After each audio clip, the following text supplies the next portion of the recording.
And when I heard Jordan Peterson was doing an all meat diet, I thought first, how can that be possible? And then second, I thought, well, why is he doing that? He didn't have a weight problem that was obvious. Even when he was a little heavier, it wouldn't look like he was trying, because I was doing it to lose weight back then. And when he talked about all the things that it had fixed for him, I remember him talking about he had bloody gums, whatever that is, it's related to heart disease. And they said it's incurable. They told him previously it was incurable, but once he started doing the lion diet, that went away. He had this numb spot on his leg that had been like that for like 20 years, and that went away.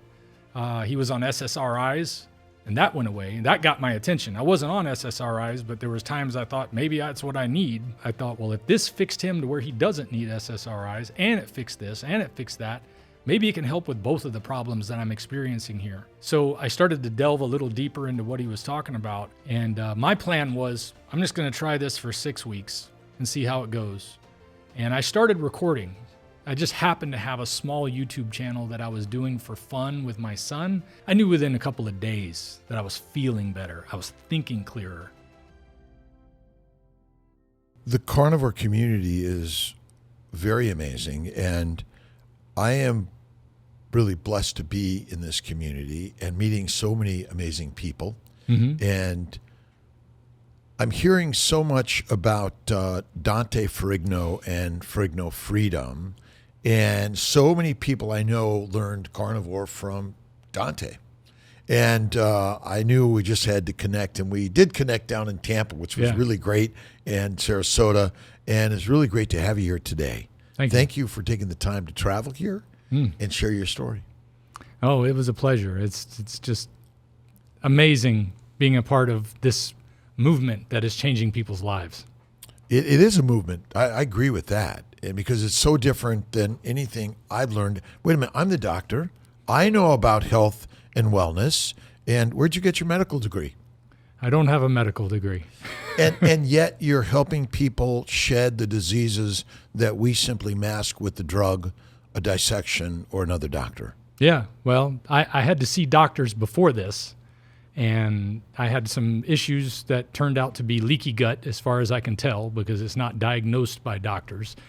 But that seems to be the problem that I had, because it was real bad, and it was causing me to have lots of pain and a lot of mental stress as well. It was a bad combination, being physically and mentally ill, and then trying to run a retirement home during COVID and all that stuff. It was just a lot of pressure, and doctors were making me feel like I was crazy. I remember waking up in the hospital one day after I'd been taken in an ambulance. I don't remember the ambulance ride. I was in so much pain, and I was talking to my mother on the phone. I remember before I woke up in the hospital, and the next thing I know, I'm in the hospital. And it was because she heard me screaming, and then she tried to talk to me on the phone, but she couldn't hear me anymore. I had passed out from the pain. And when I woke up in the hospital, I was still in pain. I was screaming all night long. I was just like, somebody do something. Why is nobody in here? And then after about 8 hours of that, the doctor came in, and it was just this real aggressive stance, like, Mr. Ferrigno, what do you want us to do for you? I'm sitting here thinking, I'm in a hospital. Don't you fix people? Don't you fix problems? I got a problem. This hurts. Can we make it go away? And they say, I can't find anything wrong with you. And looking back on it now, I realize what he was saying is, I can't find anything I can prescribe medicine for. So there's nothing we can do for you. But they wouldn't tell me that. They would just say, you're fine. There's nothing wrong with you. And I'm thinking, there's something wrong. It doesn't feel right. So, and that went on for a long time before and after that. And Pain. Yes, pain and mental distress. Because leaky gut, as you may be aware, is a permeated gut situation where the toxins in the food that you eat wind up going into your bloodstream a little bit more than they should when you're digesting food, because they're going in straight through the gut lining and causing gut problem. And it was physical pain. I used to describe it to my wife as it was like there's a black hole right here in my belly button, and it's sucking all the energy out of me. And nobody could make heads or tails of what that meant in the doctor's community. So they just kept checking and scoping and investigating and saying they found nothing. And meanwhile, the bills are piling up and there's no answers to come. And then having all that that done to me, and spending all this money on doctor's bills, causing me to miss mortgage payments and stuff like that, certainly didn't help with the mental stress. So no explanation to your medical problems. Did they have any solutions, any drugs or anything treatment-wise to help you? No, they literally treated me like I was crazy. Did they ever ask you, what do you eat? I don't remember anybody asking about diet at all. Not my family doctor, not my gastroenterologist, not the ER doctor. Nobody ever mentioned food. So how did you come to the carnivore space? Well, I think part of the stress, as I mentioned, was mental stress. So I had started watching this guy that I'd heard about named Jordan Peterson. At the time, I just kept hearing this name. I'm like, who is this Jordan Peterson I keep hearing about? So I looked him up on YouTube probably around October, November, and started watching some of his talks when he was teaching in his class up in Toronto. And I just thought, man, where was this guy when I was in college? Because I got my degree in history, and nobody said things like this that he says in the colleges. They would say the opposite of what he was saying about responsibility and about mental health. And it was just so amazing to hear somebody saying the things he was saying. I got into I just started watching more and more and more of his stuff. And it was helping me to cope with some of the difficulty, the mental stress. But then I saw him on Joe Rogan. It was sometime in December of 2021 or 2020. No, it was December of, well, I can't remember. Anyway, it was either 2020 or 2021, but it was 4 years ago today. So it was 2020, December of 2020. And Joe Rogan said, "Are you still doing that all beef diet?" Now I had done Atkins diet back in the 2000s, and I lost weight doing it, but I didn't compare it to something that would free me of health. Plus, I thought you couldn't just eat meat, because Dr. Atkins used to talk about how you have to have a green salad and you can have mayonnaise and a lot of things that we don't eat on carnivore. But I thought you needed those vegetables. Like that was the ticket. And I had to eat a lot of supplements too. I was taking vitamins like crazy. I remember one time I went 4 days on Atkins diet without taking any B vitamins or multivitamins and things like that. And I had this crash on day 4. And I thought, well, that just goes to show there's nothing in meat. I thought to myself, the meat is just tricking my body into being in ketosis and I'm burning fat, but it's not giving me anything that I really need. It's just a way to lose weight is what I thought of it as. And then when I heard Jordan Peterson was doing an all meat diet, I thought first, how can that be possible? And then second, I thought, well, why is he doing that? He didn't have a weight problem that was obvious. Even when he was a little heavier, it wouldn't look like he was trying, because I was doing it to lose weight back then. Right. And when he talked about all the things that it had fixed for him, I remember him talking about he had bloody gums, whatever that is, it's related to heart disease. And they said it's incurable. They told him previously it was incurable, but once he started doing the lion diet, that went away. He had this numb spot on his leg that had been like that for like 20 years, and that went away. He was on SSRIs, and that went away. And that got my attention. I wasn't on SSRIs, but there was times I thought maybe that's what I need. And I thought, well, if this fixed him to where he doesn't need SSRIs, and it fixed this, and it fixed that, maybe it can help with both of the problems that I'm experiencing here. So I started to delve a little deeper into what he was talking about and listening to him talking about his experience with his daughter and how she really led him to that way of eating. And I started to listen to her story. And I remember watching Don't Eat That very shortly before I started eating the lion diet. And my plan was, I'm just going to try this for 6 weeks and see how it goes. And I started recording. I just happened to have a small YouTube channel that I was doing for fun with my son because he was into broadcasting his games. And I said, let's figure out this YouTube thing together, and I'll make sure you're not getting into trouble. You know, that was all it was about. And I had a little fun with it too, but I had 150, 200 subscribers or something. So it wasn't anything that I thought was a big deal, but it was fun. And so I thought, well, I'll share this with the guys who do this, because I was doing like a video game type of channel thing. And I said, well, these guys are like me. They're sitting around playing video games. They probably got a little extra weight on. They're probably eating the wrong foods just like I am. And I said, I know I'll lose weight because of my experience on Atkins. So I'm going to record this process and share it with them and see what happens after 6 weeks. Well, 6 weeks came and went, and I wasn't ready to stop. I said, man, this is fantastic. And I'd been recording all along, but I knew within a couple of days that I was feeling better. I was thinking clearer. And that it just kept on going after that. I remember I released the video thinking a few guys might like it. And we woke up the next morning and I told my wife, I said, honey, that video has over 100,000 views. What is going on here? And I said, people are interested to hear about this because I had it turned me into a different person in the first 125 days. I had went from around 285, I was down around 210 after 125 days. So I was down about 75 pounds. Wow. And I felt like a different person. There was many times beforehand I used to want to exercise, and I never had time or energy to exercise. But within a month of doing this, I started to say, you know what? I feel better. I should be using this energy for something. I got to the point where if I didn't use the energy for something, I was going to, I just felt like I drank a lot of coffee and wasn't able to let that energy out unless I exercised.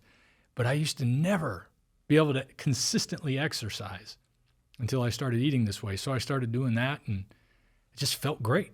I mean, I literally felt better than I did in my 20s, and I was approaching 50 years old at the time. I'm 52 now. Would you recommend this way of living for everyone? Would I recommend it for everyone?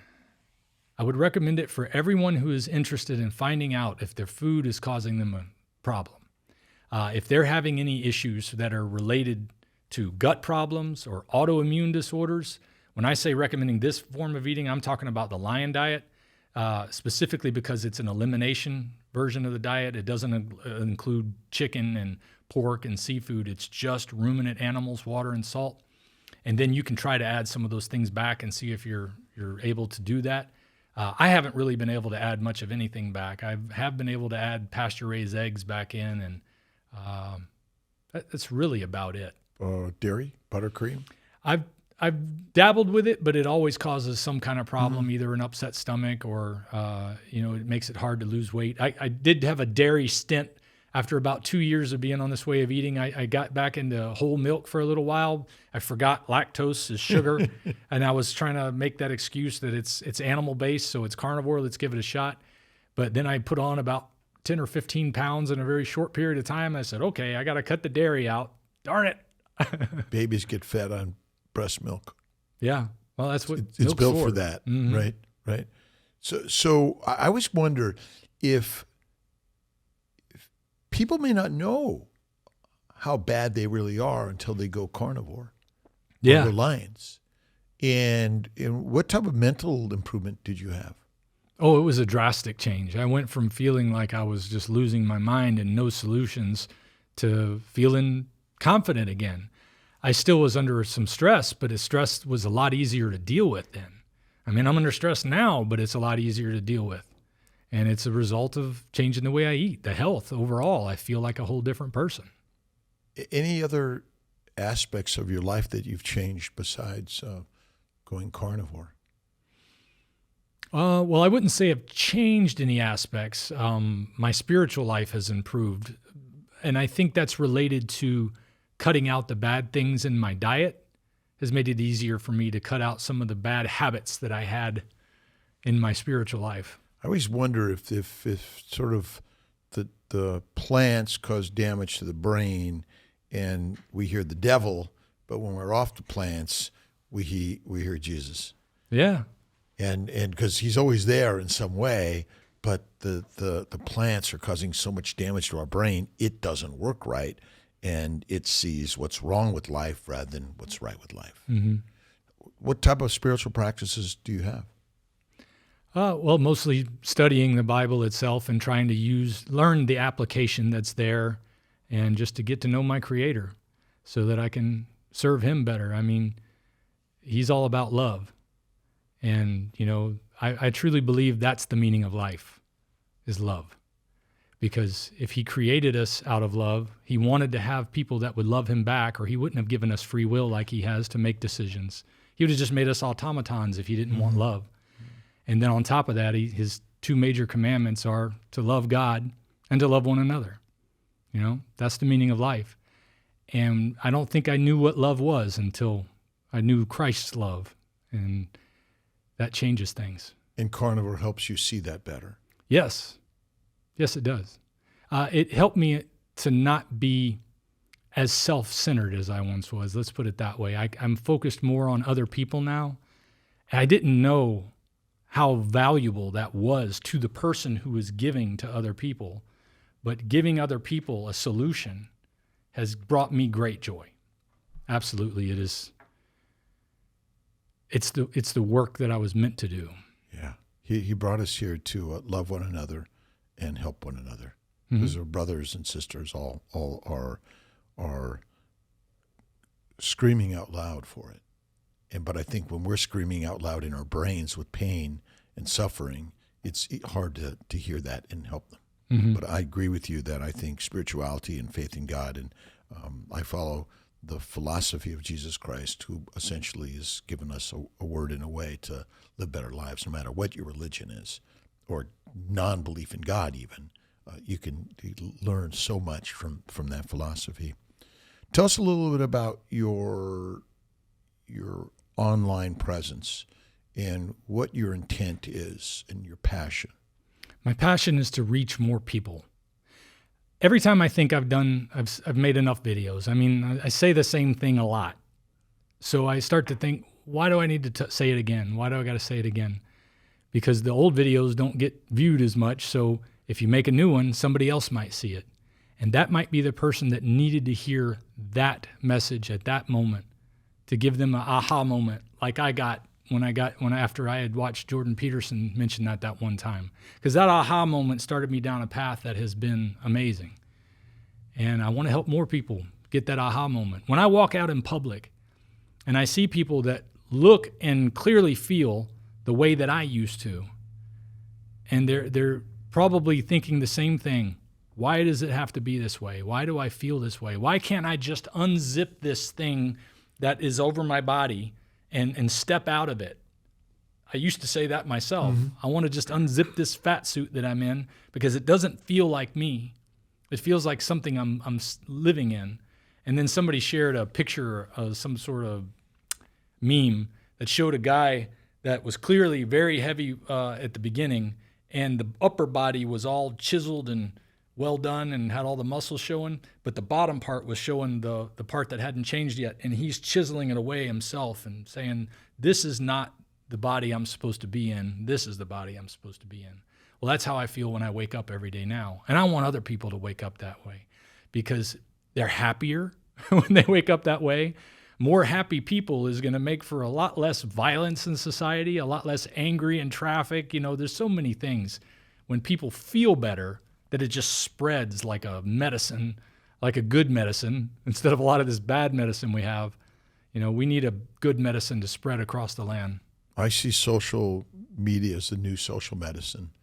It gives the power to each individual to heal themselves. And I agree with you that carnivore, the Lion's diet, even keto can help a lot of people. Sure. What are your thoughts on keto versus carnivore versus Lion diet? I think keto is a good bridge for a lot of people if they really need to get into a Lion diet, because things I didn't know when I first started, like I just jumped right in to Lion diet. Now because of my experience with Atkins, I had already gotten off soda years ago, but I was still drinking diet soda for a long time. And then I finally got off of that, and I was drinking what I thought was healthy, these drinks called BAI, B-A-I, because they said antioxidant and all that stuff on them. But then I found out it's probably the coffee bean extract that they have in there that was adding to my gut problems. And then I learned about, you know, how sweeteners, even like stevia, will make you crave more sweet things. So drinking diet sodas and stuff like that will lead you down the bad path. What was that question again? I got distracted by describing this stupid drink I used to have. No. Oh, yes. Keto. I remember Keto now. versus carnivore versus Lion diet. So I had already made some steps to get off of some of the really heavy stuff, like high fructose corn syrup. I kept that out of my diet for a while. When I would go out to eat, I would go to, say, Hardee's, and I'd get a low carb burger, you know, with the lettuce wrap and tomatoes. And I would try to get it without ketchup and mayonnaise, but mayonnaise I thought was okay because I remembered that from Atkins. And soy, I had no idea. I thought mayonnaise was animal fat, so I thought that was why it was so good on Atkins. But then I started to read the label and I said, soy, that's definitely not something I want to have once I got into carnivore. But because I had already transitioned away from some of that stuff, it probably made it easier for me to do something like the Lion Diet fresh. If I had been juicing kale or something like that before I started the Lion Diet, I imagine it could have been a bigger problem because then you got oxalate dumping going on, and I didn't have all of that difficulty. So keto is a great way to get started on this. Even Jordan Peterson basically started keto too, because he talked about how he had vegetables and other meats, and then it wasn't until Mikhaila went straight ruminant meat, water, and salt and saw the difference that finally kicked in. And he said, gosh, really? Really, I got to get rid of those too? But damn. So keto definitely has a role because we're addicted. That addiction that we have to sugar. I had broken some of that off, but I still had addiction to foods and things that made me feel better, emotional addiction things that we use. But going keto is I look at it as a first step toward carnivore. And then if they can take the step from keto to carnivore, which obviously even Dr. Ken Berry made that jump, and I watched his keto stuff and I agreed with what he was saying, but when he made the switch to carnivore, he's like, oh, yes, this is even better than I thought. So, yeah, so he learned as well that carnivore was even more healing for the body, and I think some people might find even better if they went Lion Diet and then found out what it's really like to eliminate all the stuff that is not what like the Bible calls the Lion Diet animals. They're the clean animals that were mentioned in the Bible. I don't know that that's the reason why it does that, but being that they don't have the animals that you have a monogastric stomach and they're eating everything, you're kind of eating what they eat. So when they eat garbage and when they eat other animals and things like that, you're getting the process of their eat food. Whereas when you eat ruminants, you're eating animals that were made to eat vegetation. They were made to remove those toxins in that multi-chambered stomach they have, and it makes their meat a lot cleaner. And that seems to be the trick for some people who have had a lifetime of ultra-processed foods and vegetables covered with either chemicals or crossbred to be sweeter. All the things we do to our vegetables that make them available year-round and all over the world at the same time. Those things don't have a good effect on us in the long run, and I think that's where the problem is. Heroin, cocaine, marijuana, nicotine, caffeine, and even alcohol are basically plant products. What toxic chemical comes from a pig or a cow? Only when it comes to the pig, probably only what they eat. If they eat something they shouldn't, which they will, they'll eat anything. I always say that I don't know of any. Okay. Ultimately, I don't know if any pig or cow has any toxins in them. Yeah, it may not be toxins. Maybe, I certainly we've written a lot about things, including pigs and cows. Maybe, I don't know whether we're right or not. Personally, I think that, pigs are an amazing animal because they can eat pretty much anything. And under their natural grazing and foraging, they're likely healthy.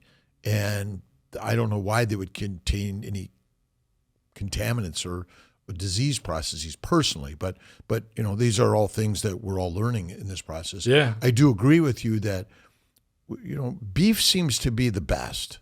Would you agree? Or it's sort of like human evolution has been on sheep and beef. Yeah. In general, I was going to say lamb is probably my favorite overall. It's just by far beef is the largest portion because it's the most accessible and easiest to get a lot of and to store. The problem I have with lamb is it doesn't store quite as well long term as beef does. Yeah, I haven't had dry aged lamb before, but dry aged beef is like amazing. And I think it was probably that animal. One, it was big, it provided a lot of food, has a lot of fat, and probably was dry aging and other processing for it to last longer. Could be a reason that we focus on it, or they were just prevalent around the world. Yeah, well, I mean, beef is big in the United States. Yeah. Lamb isn't nearly as big of a commodity. You go to the grocery store, there's one little section for lamb, if there's even a section for lamb.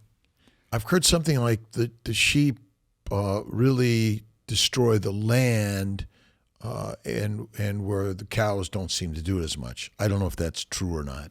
If they're raised properly, cows don't destroy the land at all. Correct. They actually make the land better. Mm-hmm. Yeah. Yeah, but sheep tend to be sort of a little worse, I think.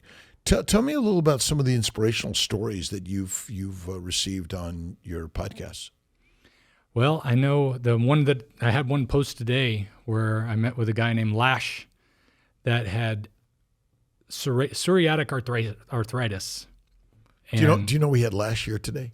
Oh, yeah, that's right. He told me he was going to be here in the morning. Okay, that's amazing. I was hoping he was going to be able to join us in Yuma, but he said he's got to fly back to California. Yeah, but keep on going. Sorry about that. But his story was amazing. So if you've already covered that, I mean, he was ready to die. I was ready to die. So, I mean, I've totally get where he's coming from. I mean, it's amazing to me that I don't break down in tears at how much this has changed me. But I think it's because I'm so happy that I'm not only feeling better, but I'm able to help others feel better. It overcomes the feelings of what a big deal it was to have this change, and I'm just excited. Let's see, who else? Gosh, there's so many of them. I remember some of the early ones talking about how they would go around with all that extra weight on and how it changed their lives to be able to unzip that fat suit, like I say. How does it feel? And maybe you talk a little bit more about it. You began to say something about it. Essentially, you're now performing, you're practicing an idea and sharing ideas to help people heal, which has been relegated to the medical profession. Yeah. What's the question? How does it feel? How does it feel? Well, in today's society, sometimes it can be a little bit nerve-wracking, only because everybody says, who are you to say this? You're not a nutritionist. You're not a doctor. Hey, I'm a human being and I've got experience and free speech. I'm going to tell you about it. I can't help but tell you about my experience. I'm not here to tell anybody what they need to do or prescribe something to anybody or tell them what they should do with their medicine. But I tell you one thing, you can take control of your health. You don't have to let some person who wears a medical coat be in charge of your health. And most people, as the administrator at a retirement home, I know how, especially the elderly community, totally trust whatever their doctor says. And as I listen to what their doctors say to them and watch how the doctors talk to them, a lot of times it just looks like a racket to keep billing Medicare. Like they're not really paying attention to the patient. They're just going to keep them alive as long as they can so they can keep billing this stuff. And that's what drives me crazy. But I don't want to say that all doctors are bad. I know there's a lot of doctors who actually care very much about being in this business to help people heal. But unfortunately, they're not trained in actually how to help people heal because the medical system has been taken over by the pharmaceutical companies. The education for the medical system is run by the pharmaceutical companies. So everything's directed at just making more pharmaceuticals and getting them out to people and treating symptoms as long as we possibly can to make as much as we possibly can. Is it rigged? Oh, yeah. Yeah. Well, it's typically what happens when the government gets involved in things is the government says, I'm here to fix things, and then they screw it up even worse. So by making it where the government's in control of this stuff, all it did was allow companies, these big pharmaceutical companies, to be able to buy the influence over the people who run the government, people within the FDA, the lobbying that goes on, the buying of favors, and the fact that the FDA gets their money from the companies who make the medicines. I mean, they get their support from them. There's a big conflict of interest there. So it became rigged. I'm not saying somebody rigged it intentionally at the beginning. It's just human nature, I think, to find, we can keep doing it this way and it makes a lot more money. And that's how it just kept progressing until we've got this behemoth of a system we have now. Hey, if you're eating animal-based, you know how hard it is to find something real when you're on the go. That's why I like the Carnivore bar. It's made with just meat, fat, salt, and sometimes a little honey. No seed oils, no sugar, no preservatives. It's shelf-stable, travel-ready, and packs 400 calories of real nourishment. Think of it like modern-day pemmican, a survival food, reimagined with high-quality, regeneratively raised beef. Whether you're flying, hiking, road tripping, or just busy between meals, this bar helps you stay fueled until your next steak. It's simple. It's real. And it actually supports how humans are meant to eat. Meet my food.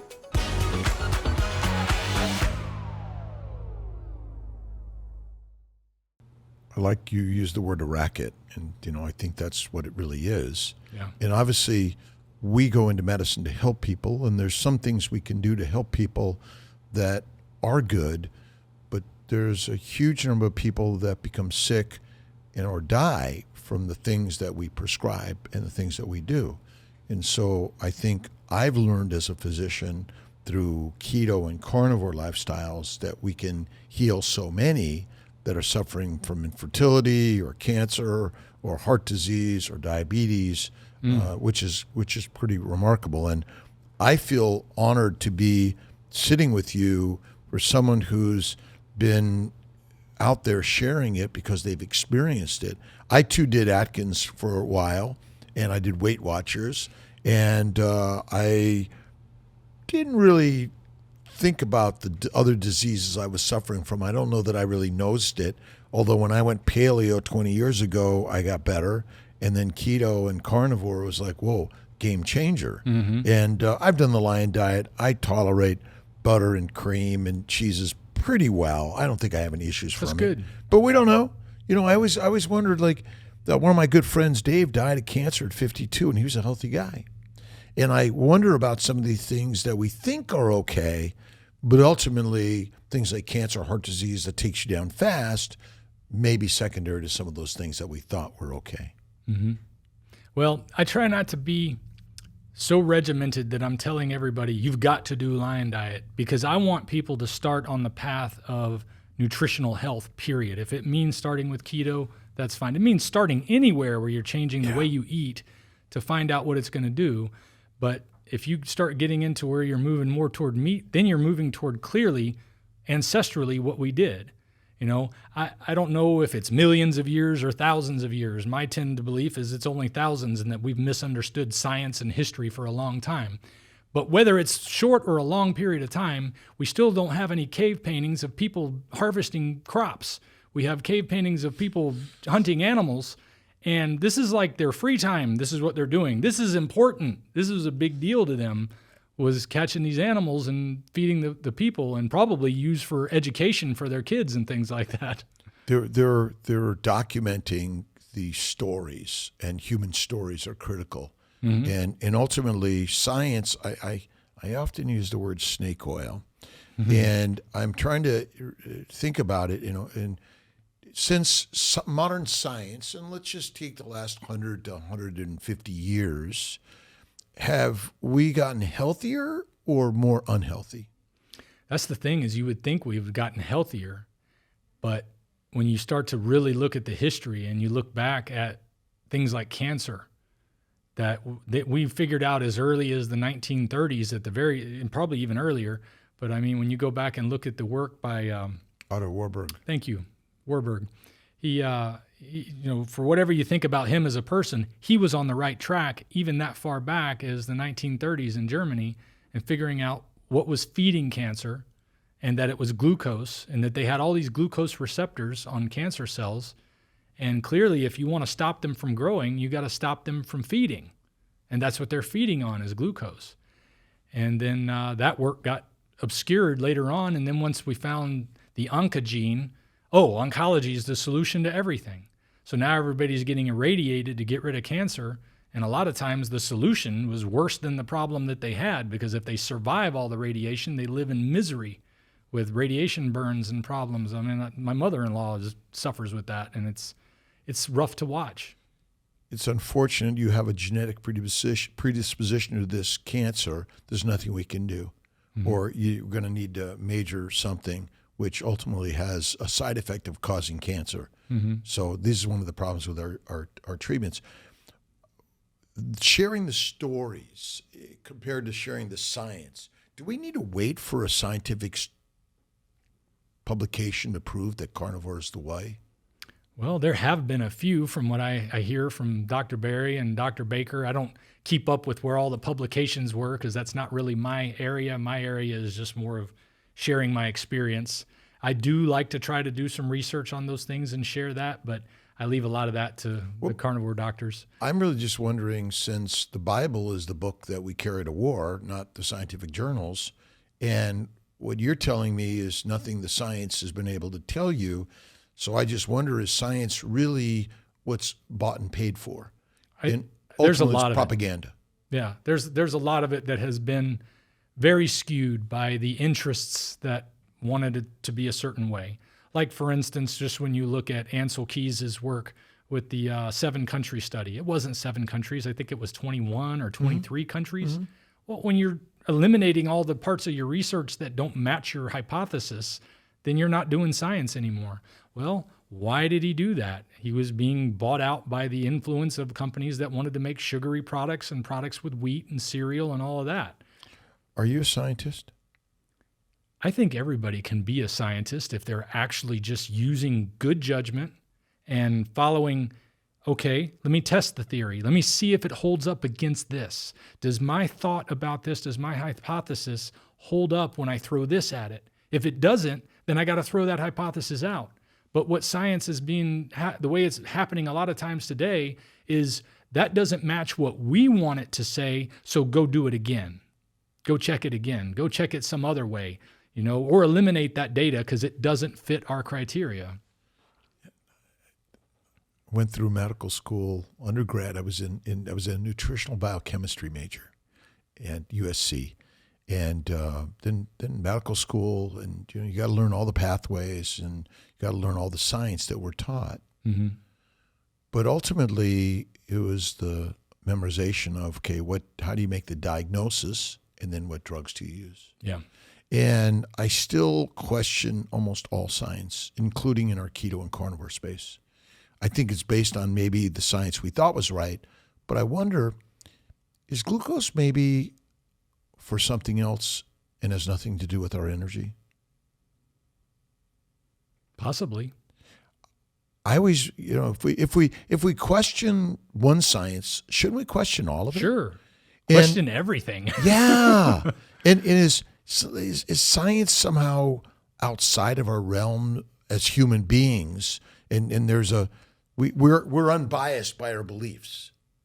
Scientists are somehow different, and they're going to be unbiased. Right.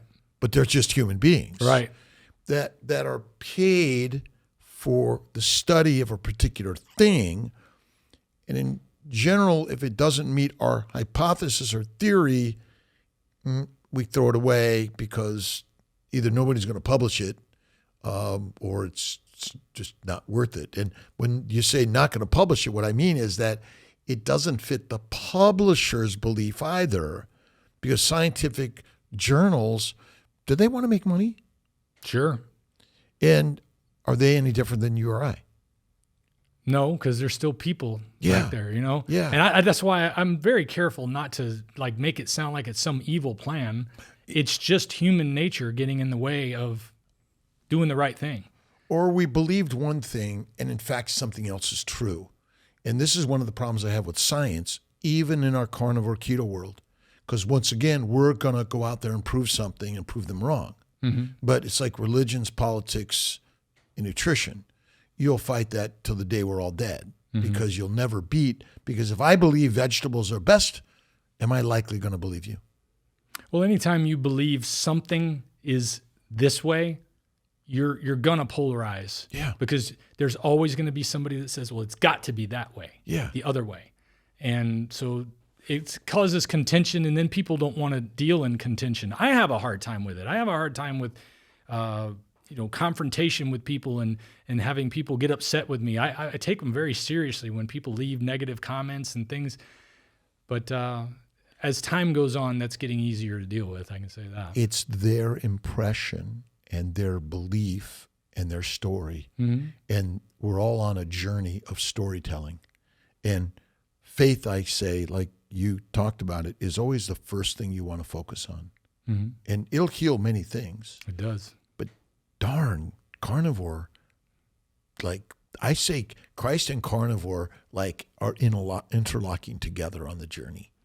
It's very similar. It's like proselytizing. It is. Talking about the carnivore way of eating.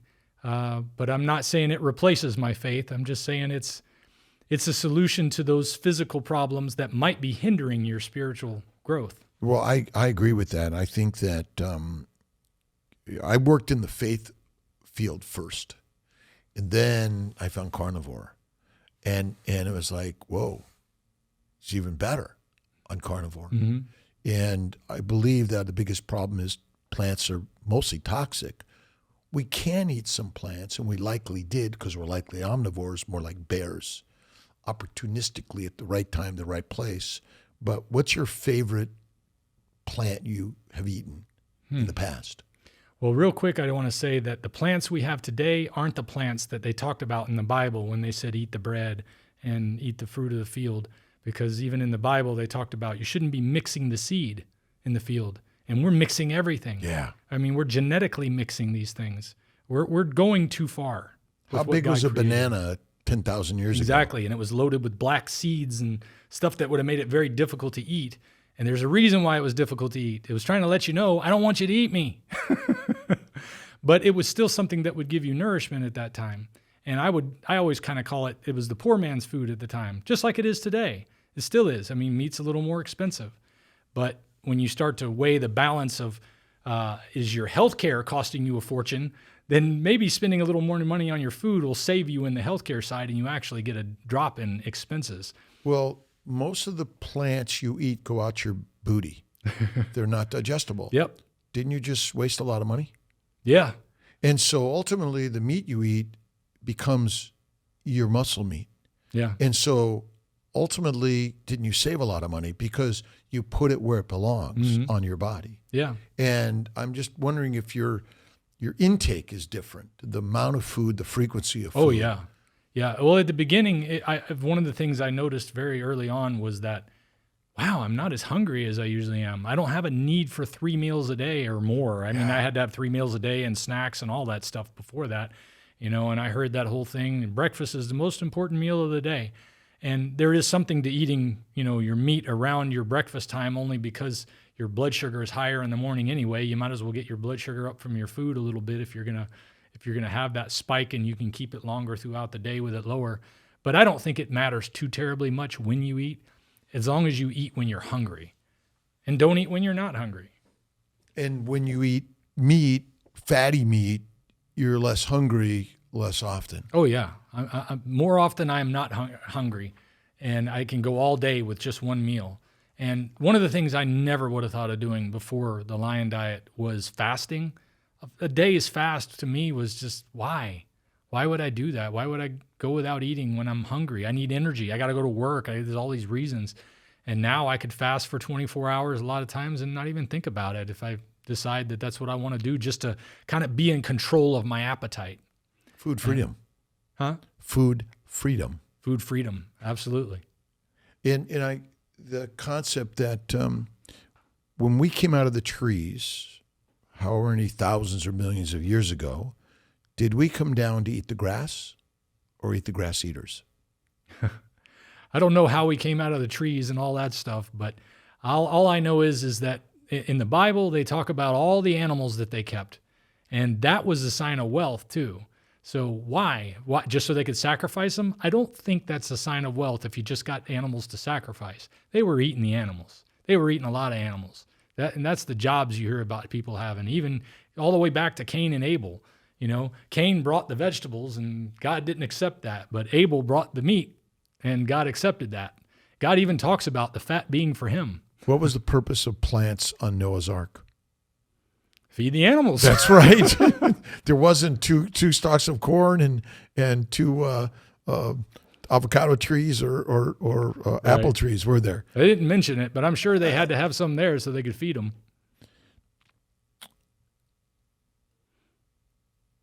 By the way, you would ask me about a vegetable that was my favorite. What's your favorite vegetable?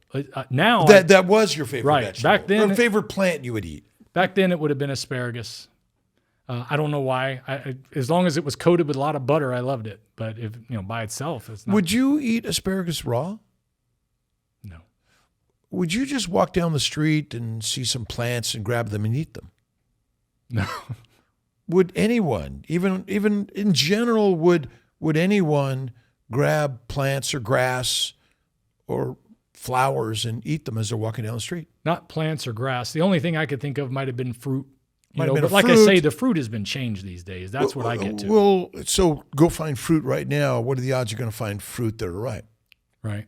So really, but if you found the right animal and were able to kill it, you could feast on it, and you would have little to no risk of being poisoned. Mm-hmm.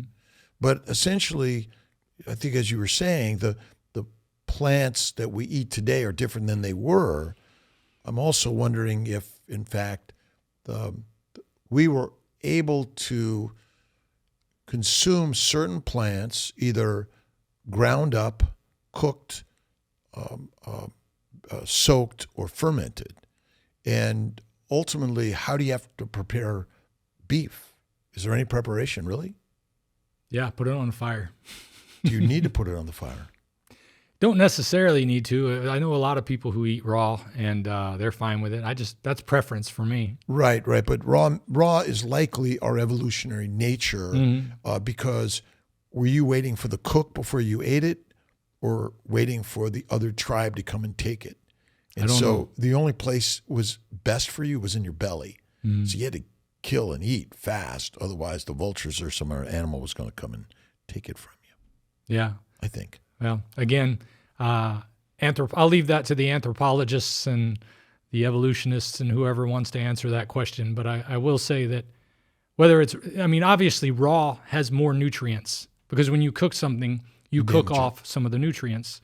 But doggone, a steak just tastes good cooked. I can't. Black. I ain't letting that go. Black and blue. But dry age, raw, oh my God, is like one of the things that I focus on.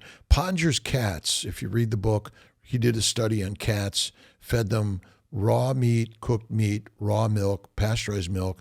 Those that ate the raw were healthier. Mm-hmm. And I suspect that many of us that are eating a cooked meat diet may be missing some of the nutrients.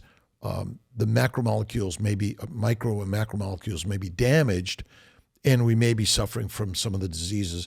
And when you cook it, most of the fat is washed away. I mean, it melts. Yeah. And so we're now eating a lean meat diet, and protein, high protein, low fat, might be part of the reason some of those in the carnivore space might not be seeing some of the benefits that others are. That's quite possible. Yeah. I try to make sure my meat has all the fat on it so I can get as much as I can. I know I'm going to lose a little bit in the process. One of the reasons I love the air fryer is it keeps most of the fat in there, and you can just pour it right back on top, and you didn't lose the liquid fat. And when I'm done, I'll drink it off the plate. No, I think that is really good. And I personally, since I tolerate butter, I love to put tons of butter on it. And how about salt? Where are you on salt? Love salt. Salt is my friend. There's no doubt about that. I add it to my water. I drink a lot of club soda. That's that was how I got rid of all the sodas and everything. And just, cool. I never thought my father used to drink club soda. And I said, why? Why do you drink that? There's nothing in it that gives you any joy. But now it does because it's refreshing and it doesn't have the stuff that I now know was actually damaging me that I thought was making me feel better. Yeah. It sounds like you've really eliminated the toxins and the addictive substances. Mm-hmm. And since you're feeling full and satisfied on the lion's diet, you have no reason to touch those other things. I have a lot less reason. Let's just say that. Yeah. Emotions are tough for everybody, and I'm a fairly emotional guy. So things hit me pretty hard. It makes it easy to have those cravings for things that used to make me feel better. But it's food is not one that has been difficult to overcome. I've been able to overcome the food addiction a whole lot easier. But I'll give you an example. When my stepfather died 2.5 years ago, I had been doing great on Lion Diet, but it was such a surprise because he was such a healthy man. He was 83, but he was like you, in great shape for your age, and he was in great shape for his age. He was up crack of dawn and out till dark 30, working on ladders, cutting wood, working on top of roofs, redoing houses and stuff like that at 83. Wow. And well, I won't get into what happened after that, but let's just say that. Take your time. I will get into it a little bit. He had because nowadays people know what's going on with the vaccine stuff. He had both of the Moderna vaccines and the booster shot, and then had an aneurysm out of nowhere. I can't remember why I started mentioning him, but Just in case. oh yes, I do now.